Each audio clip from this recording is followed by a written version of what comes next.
We are just teams that have been established for a long time. It's not like we're so up ahead that we're not willing to scrim anymore. It's like you have like decent rating and you feel like you can actually benefit us from practicing with you, then yeah, we'll practice you. So for like up and coming teams, the first thing you want to do is just scrim as much as possible and get as much experience as you can. And once you start getting better and you feel like you're good, there's no harm in like asking top teams to scrim you. Nothing stopping them from trying, basically. Just like practice and go for law weekly tournaments and get as much practice as possible. Oh yeah, I mean, I've always lived by the saying, if you want to be the best, you've got to play against the best and beat the best. So that's one thing that I encourage, as long as you do, is encourage all those teams out there to actually go out there and ask these guys for a scrim. So, say yes, don't be afraid of them. They're just players just like you and I, so it's definitely something you guys should do for those up-and-coming teams. What about you guys? Got any words of wisdom, words of advice for them? For every individual player, make sure they have a strict role, and certain heroes they can play, make sure they do their job right.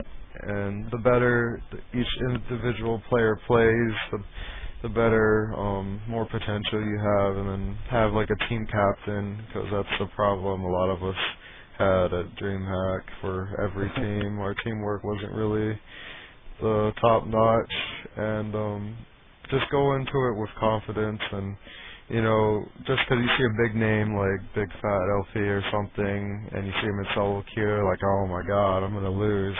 Don't think that way, because anyone can have a bad game, and you won't get better unless you play with better people. Like, if you play with people below your level, you kind of get a little bit lax, and that's not good. You got to play at the top of your game every game, all the time. Because if you play with good people, you start playing like them, because you'll learn a lot from it. But if you play with worse people and just stomp them, you won't really learn that much.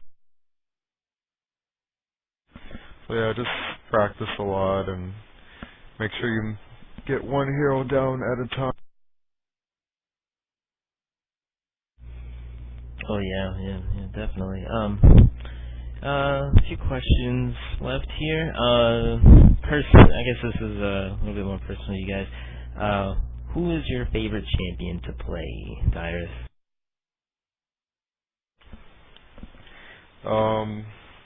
First it was Jax, then it was Sins, then it was Pantheon, and then I've been starting to play Mordekaiser because of VMAN 7, and then a little bit of Akali because of Westeros. So I kind of just look up the guys and I just copy people, and then I realize how easy they are to play or how different and unique it is. And you, Chelsea? No, I like playing Lee Sin because he just has so many spells. Basically, once you have your Q, W, and E locked down, you can just spam those all day and just be skill. And he's skill shot based too, and you can play with wards. That's basically the reason I like Lee Sin so much. Now focusing on the champions a little bit, what would you say, or I guess to kind of tell Riot that a champion needs changing, maybe like he's just the coding not good for him, or the champion's a little bit of an OP. What would you have to say if you had to tell Riot those? You mean like which champs are OP right now? Or yeah, which champs need to be nerfed or buffed, or in your mind, or need to be completely changed, or what should be added, even like a new champion? Like, what would you tell Riot? What would be? What are your thoughts? I think most of the champions are okay, except like recently I think the biggest error is not enough. I feel like they don't test their changes enough. Like when they buffed Yorick, like I don't even know what they were thinking. I just read the patch notes and I was like, this guy is broken. Like I don't even care if he has no spells. The fact that he can summon gold and have like 20% damage reduction and 20% increased damage just made me like, what the hell? What were they thinking? Now I see him in lane, like I play with him, I'm like, dude, this is the most unskilled champion in the game. He's literally like I don't really know what Riot has said or has been quoted on how they make champions, but I remember like someone made some anti-fun statement or whatever. Like we don't want to make the game anti-fun or some shit like that. And then like when you lane against a Yorick, all he does is spam spell and these ghosts run at you and auto attack you. Like how unfun is that? That's like the most unfun champion in the game to play against. And he's always at 100% HP, so I don't Pretty know. broken. Pretty broken. No one even wants to play him because, well, the only reason why you play him is because you want to win because he's broke. And speaking of broken, there's champions like Udyr who, throughout the whole entire history since the beginning of time, his W magic proc will heal him for like 100 HP and 100 mana, and all of his spells cost way too little mana. He just spams that crap all day. Get like Trinity Force around it when there's something, and someone will ignite you. You just turtle shield through it or something like it's Mordekaiser's shield.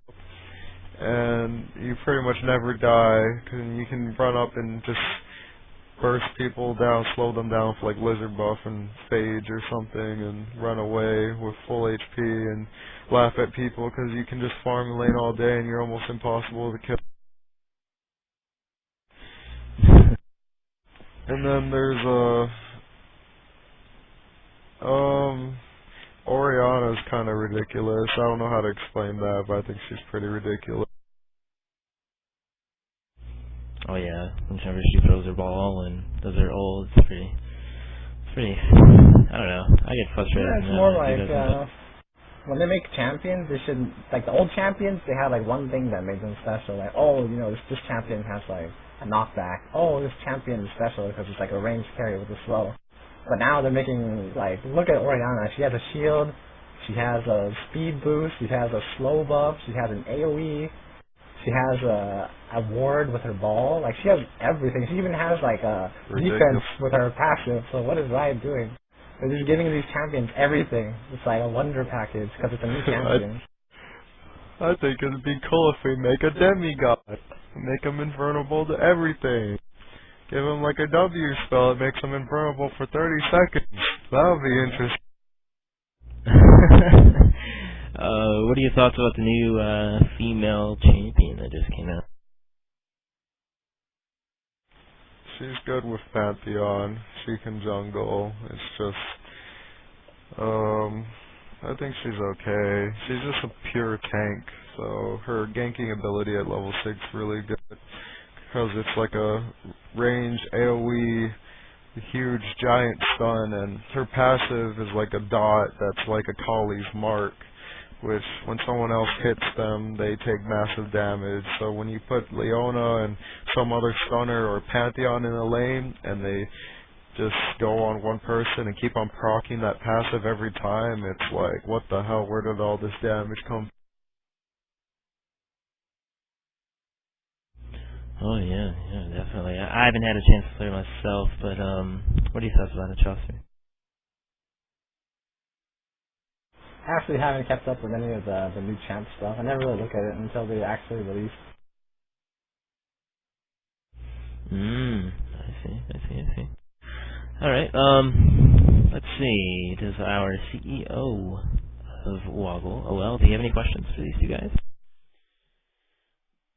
No, I don't have any questions. I think the biggest thing is we just want to make sure that, you know, as we create, obviously this being a new league for WOGL, we like to look at everything.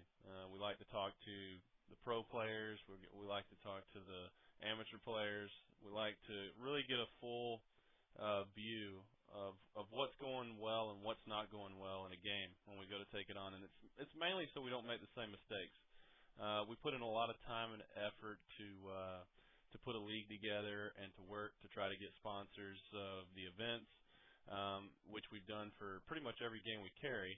And so, you know, I want to just say that I appreciate you guys taking the time to share, you know, what you know and what you some advice for some of the guys that are just getting into the game, or, you know, some of the new guys that, you know, I know a lot of our players that play some other games also play League of Legends and are just getting into the game as well. So, you know, I appreciate you guys taking the time with us and kind of giving us your 2 cents on the game and some things that you'd like to see changed.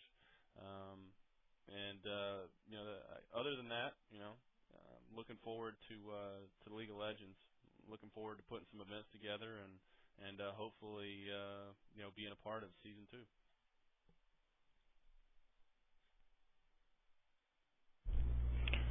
Oh yeah, definitely. Any parting thoughts you have here, Dyrus? Keep playing the game, have fun, and not sure which house they're at, but yeah, just one person the team which has the most fun is probably gonna win, and that's how I felt about the game in the first place. Yeah, I believe Shopster had disconnected on us. No clue where he ran off to. Well, anyways, I believe that concludes our interview here tonight. I want to thank you, everyone, for tuning in tonight. For more information about any of the leagues upcoming or any other events that we may have here with WOGL, please visit our website at www.wogl.org. I want to give a thanks to all the viewers out there. I want to give a thanks to all the WOGL staff who made this happen, and a big thanks to OL for casting this for us tonight. And that is it tonight. Good night, and have a great week.